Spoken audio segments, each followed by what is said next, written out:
Ikaw ba'y isang pastor? Or ikaw ba'y nasa leadership? Or meron ka bang mga dinidisciple ng mga tao?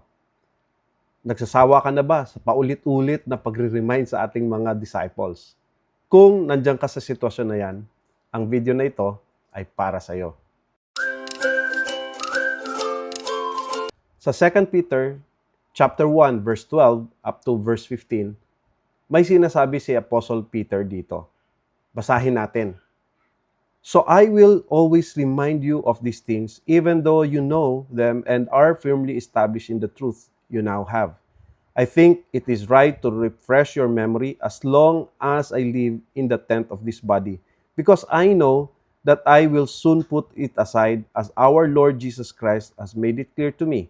And I will make every effort to see that after my departure, you will always be able to remember these things. Makita natin dito that he is fully dedicated in discipling people. Kahit na sinabi niya dito, mature na itong mga tao nito, kahit na firmly grounded in the faith na. Ang words na ginamit niya is, even though you are firmly established in the truth that you now have. So, ibig sabihin, ang mga recipients dito ay most likely ay mga mature na. Pero, nandun pa rin yung pagpapaalala ni Apostle Peter. No? Hindi siya nagsasawa na paalala ito. At ang commitment niya nga is hanggang sa panahon na kunin na siya ni Lord. Pero ang tanong dito, bakit ganun na lang kalalim ang commitment ni Apostle Peter?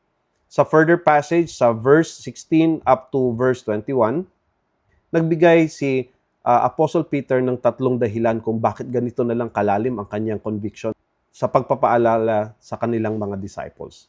Number 1, sabi niya sa verse 16, "For we did not follow cleverly devised stories when we told you about the coming of our Lord Jesus Christ in power, but we were eyewitnesses of His majesty."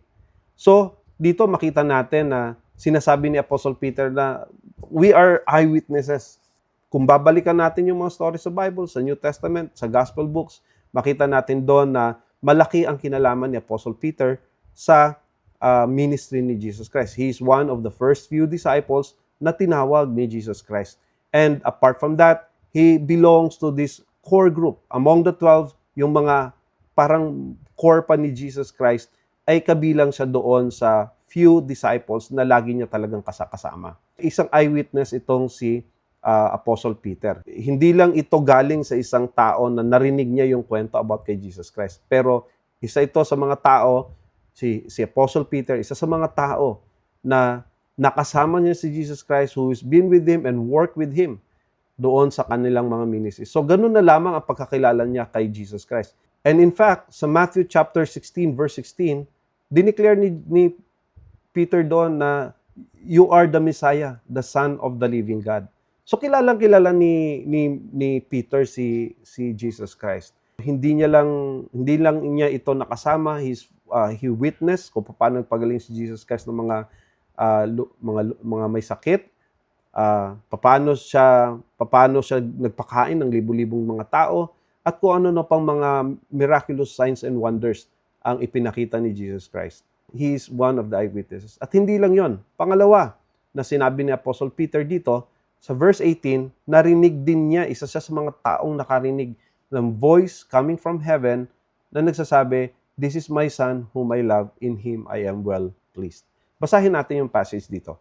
"We ourselves heard this voice that came from heaven when we were with him on the sacred mountain." So dito, yung passage na to ay most likely nagre-refer doon sa time na kung saan isinama ni Jesus Christ si Peter at yung isang disciple, at si Peter at yung isang kasama niya ay nakita niya na si Jesus Christ ay nakikipag-usap kay Moses at kay Elijah.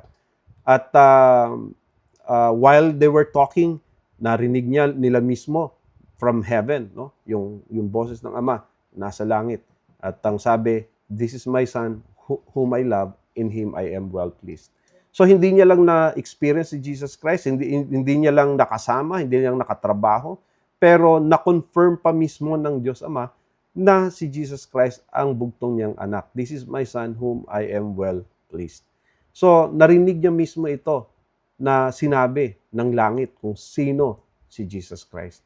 At pangatlo, sinabi niya dito, meron daw silang daladalang reliable prophecy sa verse 19. Basahin natin yung sinasabi sa passage. We also have the prophetic message as something completely reliable, and you will do well to pay attention to it as to a light shining in the dark place until the day dawns and the morning star rises in your hearts. Kung babasahin mo yung rest ng passage, hindi naman talaga specifically na sinabi ni Apostle Peter kung ano yung particular na prophetic message ang tinutukoy niya. Ganun pa man, alam natin na siya at yung ibang mga disciples ay merong mga sinabi patungkol kay Jesus Christ, patungkol sa kanyang muling pagbabalik. Not to mention yung sinulat na Book of Revelation ni John the Beloved. No? It's all about prophecy, and we know that all these things that we can see and we can read na propesya from the New Testament is something that is reliable. Bakit? Because this is coming mismo from God through the Holy Spirit, kahit na yung tao as human being, siya yung prophet, as explained by Apostle Peter, hindi galing sa kanila yung propesya, yung mga words nito, kundi galing mismo sa Diyos. Sila lang ang ginagamit na instrument upang ito ay sabihin. Itong tatlong bagay nito ay nakaka-contribute doon sa malalim na conviction ni Apostle Peter. Ang tanong ngayon, ano ito sa atin? Tayo ba ay kailangang mag-continue kagaya ni Apostle Peter sa pagpapaalala sa ating mga disciples? Hindi naman tayo katulad ng mga apostles na first-hand eyewitness of the Lord Jesus Christ. Hindi tayo yung mga nakatrabaho ni Jesus Christ noong unang panahon. Hindi tayo yung nakarinig ng mismong boses ng Diyos na nadi-declare kung sino si Jesus Christ. Ang meron lang tayo ay binabasa natin. Kailangan ba natin gawin ang mga bagay na ito kagaya ng paggagawa ni Apostle Peter? Ang sagot po dyan ay yes. Dahil po kahit hindi tayo yung first-hand eyewitness, iniwan po ng mga disciples, iniwan po ng Panginoong Jesucristo ang Bible, ang record patungkol sa Kanya. At dahil dito, nagkaroon tayo ng pananampalataya. At ipinadala din, we are fully convinced na ipinadala din ng Panginoong Jesucristo ang Kanyang banal na Espiritu that is at work in us.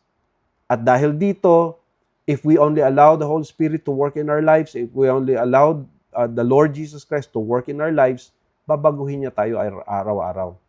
At hindi lang ito ang mangyayari sa atin.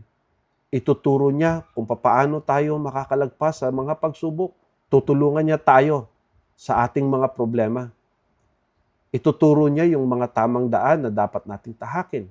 Yung mga tamang desisyon na dapat nating gawin. Dito makikita natin na kahit hindi tayo yung first-hand witness kay Jesus Christ, pero kung meron tayong malalim na pananampalataya na katulad ng ganito at araw-araw na experience natin si Lord, take note yung word na experiencing God. Okay? Or yung phrase na experiencing God.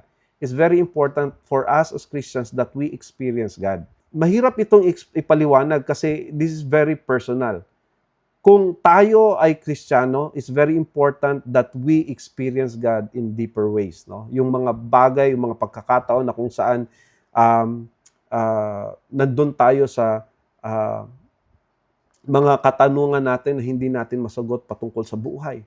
Pero ang Panginoon ang siyang nagbibigay sa atin ng tamang kasagutan sa mga bagay na ito. Yes, magpatuloy tayo sa pagpapaalala sa ating mga disciples. Huwag tayong magsawa na ipaalala sa kanila kung sino si Jesus Christ, kung nasaan tayo at kung ano yung dapat na landas nating tahakin. Patuloy tayong maglingkod sa Kanya. Huwag tayong magsawa. Kahit pa minsan, itong mga dinidisciple natin, yes, nakikita natin, nagmamature na sila. Kaya patuloy natin gamitin ang ating mga oras sa mga makabuluhang bagay. Magpaalala tayo continuously. Mag-disciple tayo ng mga bagong mga Kristiyano. Kung hindi ka pa nagsasubscribe sa mga videos natin, dito na ang panahon para mag-subscribe ka. Click the subscribe button at magkita-kita muli tayo sa susunod nating video.